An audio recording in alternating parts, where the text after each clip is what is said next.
Being out here in Miami, it's a reality check, right? Because I get to really see and pay attention to what the sentiment of most people is out here. And right, you get a lot of visitors and a lot of out of towners, and you also get a lot of city girls. And the city girls that come into Miami, um, they're projecting, right? They're basically being a form of themselves that they aren't really that they're not really that when they're home, but they're different when they're here because they're feeling more comfortable. And we know it's not just Miami. Miami is an extreme version of what city girls really operate like. But it's not just Miami. It's anywhere that a girl goes. A lot of times she's a different form or a different version of herself because she's projecting herself to be what she really is, right? And the inside, she really is. It's similar to what it is that we experience on the internet, right? And that a lot of times when you see people comment or you see people in the comments, and I'm used to it. You said your husband was just talking about you. Please address the Simone Biles issues. Oh, I'm definitely going to address the Simone Biles issues. But it's like the chat, right? Or it's like the internet, and you see a lot of these people, and these avatars, or they use these fake names. I was looking at somebody's profile on Instagram because a lot of times I like to see some of the modern women that comment or have a certain perspective about my reels or the things that I put on Instagram. And so I'll go to their profile and I like to look at the little ugly versions of themselves when they post their pictures. But sometimes they have these fake profiles and all of that, but you get to see what they really feel because they never really said it in person, but they always project that on the internet, right? And so the internet is really the real us. And who you are in Miami and who you project yourself to be is the real you in the inside. But the outside you is the person that you really, really are displaying to the world. It's the chameleon version of yourself. And what I've seen amongst women, and I'm going to address the Simone Biles situation first before I go over to Kevin Hart. What I've seen amongst women on the internet is that they all fake. And it's not just black women. It's not just black culture. It's all of them. They're all the same. We going to cook up tonight, but I'm going to take my time and I'm going to slow roast. They're all the same. They're all chameleons. They're all wolves in sheep's clothing. And what you got to see was the perfect ending to 2023 with the Simone Biles situation because even though she's happy, even though she's in a great marriage, even though she's in an ideal marriage and that the man is the prize, yeah, we're going to get to that too. I'm going to really help you to understand it. I'm going to break it down in ways that your pastor, your friends, your family, and even your feminist mama can't really give you insight into. Even though she's in a great space and you're supposed to be happy for her, I cannot tell you how many different women I've seen with the titles in their videos and the comments that say, I hate that for her. That's the new who hurt you. Yeah, they still using who hurt you because they don't even know how to change their dialogue or they can't communicate as effectively as they want to in their heart. The hate in their heart can't be projected as well as they want it to be. So now they're using I hate that for her. How many of you in the chat have heard or seen a comment or seen a woman say, I hate that for her?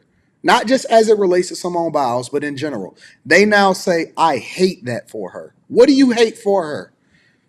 That she's in a successful marriage, that they're building a house together, that he loves her draws off and he's holding her in the air on every other Instagram profile. Y'all hate the fact that every 2 out of 3 pictures that she has on her Instagram profile is some version of him or them together. You hate that for her. Yet you would be the very one that would be the first in line to make sure you're getting bust down by the whole Green Bay Packers team. Not just the safety, not just Jonathan Owens. Listen, we know that you want a Jonathan Owens. That goes without saying. We know you would throw yourself in front of a bus and get rolled over 2 times hoping that you survived just for the possibility of getting with a Jonathan Owens. That goes without saying. But we also know that you would let the whole Green Bay Packers team bust you down for the opportunity for one of them to marry you. And so because the culture is so backwards, because you lead with pussy instead of being able to lead with your true femininity of what a woman is really supposed to be and how we would want our woman to be, because let's not be confused. Just because a dude will bust you down does not mean that they will marry you. And so you think that you can get a guy just because you've dated men that bust you down, but that does not translate into marriage. And the goal for most women is to find a relationship. And so now they modified it. They say, I want a partner, or I just want a great relationship. In reality, say what you mean and mean what you say. You want a man to marry you. You want what Simone Biles was able to accomplish. And regardless of her accomplishments, what a lot of people don't understand is that we men don't see your accomplishments in the way that women like to pedestalize it as though that means something to us. And so what they'll do is they'll start to lead with it. Oh, she's the most decorated gymnast. She walked in the room and she was instantly one of the most recognizable faces. Family, we don't care about that. We care about your ability to be submissive. We care about your spirit, your sweet spirit. That's the femininity in you. Listen, you can get anything out of a man if you got the right spirit. We don't care about your accomplishments. We don't care about how your friends see you. We don't care how many of your friends say, yeah, girl, you killed that.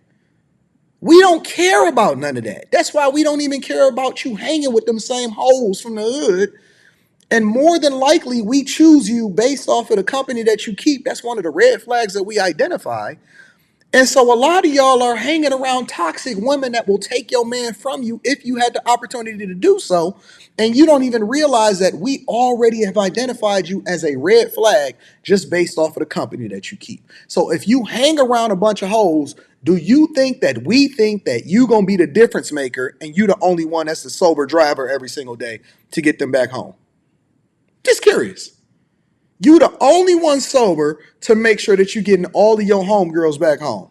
So we supposed to believe that you the good girl in the group, right? Wrong. And so when we see you and you trying to be a part of the in crowd, you then find yourself on the outside, and then we no longer value you the same way. And so just like Simone Biles posted on her Twitter, and she said, y'all want her to be so insecure so bad. Y'all not going to be happy until every single woman that you come in contact with is either getting bust down by another woman with the scissor kick or by themselves. Y'all want an army of single baby mamas, not necessarily because it's the best for you, but because you're trauma bonding with your friends. Because if you was to ever get married, you would leave everybody alone. But you, while you single and your single, what do they call it? My single phase. I don't know what these hoes be saying no more. But whatever it is that they identify when they're going through that version of time in their life, they want everybody to join in a chorus and sing the same song as you. But then when it's their turn to be happy, you never happy for them.